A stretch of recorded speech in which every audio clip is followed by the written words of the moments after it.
नमस्कार।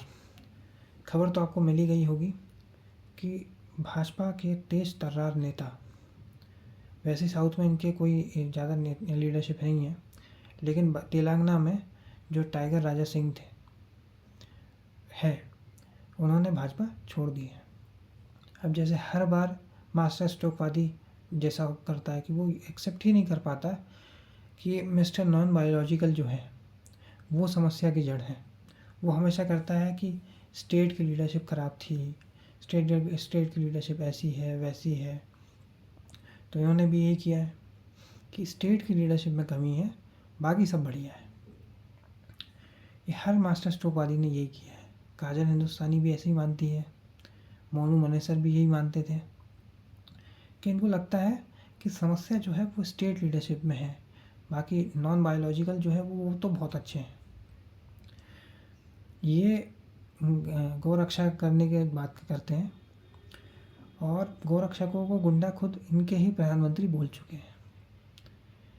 और ये भी खबर है कि भारतीय जनता पार्टी जो बीफ एक्सपोर्ट करने वाली पार्टी है, कंपनी है, उन्हीं से पैसा लेती है। तो आप सोच सकते हैं इतना बड़ा कॉन्ट्रडिक्शन। आप खुद आंकड़े चेक कर सकते हैं कि बीफ के एक्सपोर्ट में भारत किस नंबर पे है, कितना बीफ का एक्सपोर्ट होता है। कांग्रेस के ज़माने में कितना होता था और भाजपा के टाइम पे कितना होता है। अब मास्टर स्ट्रोकवादी कहेंगे सब कुछ धीरे धीरे होगा, खिचड़ी जो है वो धीरे धीरे खाई जाती है, इनकी कोई खासियत है कि ये हर चीज़ को धीरे धीरे खाते हैं। तो कितना धीरे धीरे होगा, 11 साल हो गए। अब ये तो यही है ना कि आपका ये सिर्फ एक चुनावी मुद्दा है, आपको कोई फ़र्क नहीं पड़ता है हिंदुओं से। बस चुनाव आते हैं वैसे आपको वो माता याद आ जाती है, बाद में तो फिर आप जो है उसी को खाते हो। तो आप समझ सकते हैं गोवा के जो सीएम थे इन्हीं के भाजपा के, उन्होंने कहा था हम गुड क्वालिटी बीफ लोगों को पहुंचाएंगे। तो जहाँ पर इनको राजनीति एमपी महाराष्ट्र में तो इनके लिए गौ माता है और गोवा और मणिपुर जैसी जगह पे नहीं है। तो आप समझ सकते हैं कि भाजपा किस लेवल स्तर पर जाती है। अभी भी ये टाइगर राजा सिंह ये नहीं समझ पा रहे हैं कि मिस्टर नॉन बायोलॉजिकल जो है वो क्या है और कैसे हैं।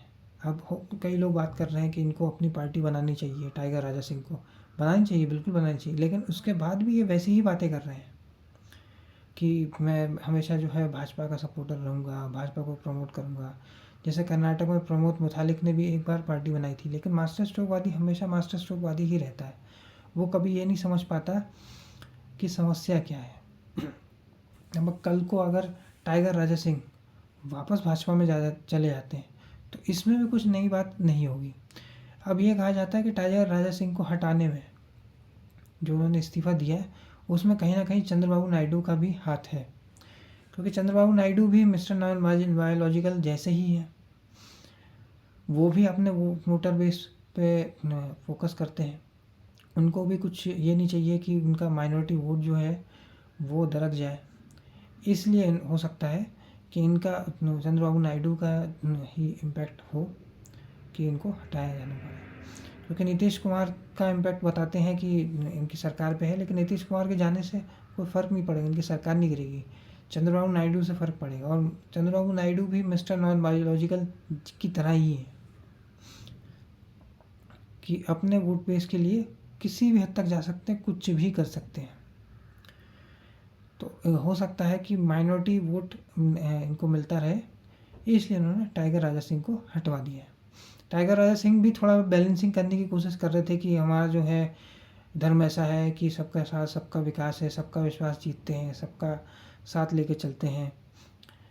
इन्होंने भी बहुत कोशिश करी कि दोनों तरफ में बैलेंसिंग हो, लेकिन ये कई मुद्दों पे वोकल थे जिसके कारण इन्हें आज पार्टी से निकाल दिया गया।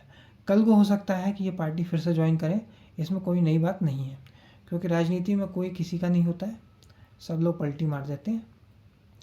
बताया जा रहा है कि एक एमएलसी को, जो पूर्व एमएलसी हैं, उनको ये लोग आगे बढ़ाना चाहते हैं। चंद्रबाबू नायडू भी यही चाहते हैं, इसलिए इनको हटा के किसी और को तेलंगाना का नेतृत्व सौंपा जाएगा, और वो भी कोई बड़े नेता नहीं है।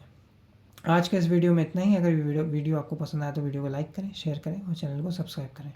धन्यवाद।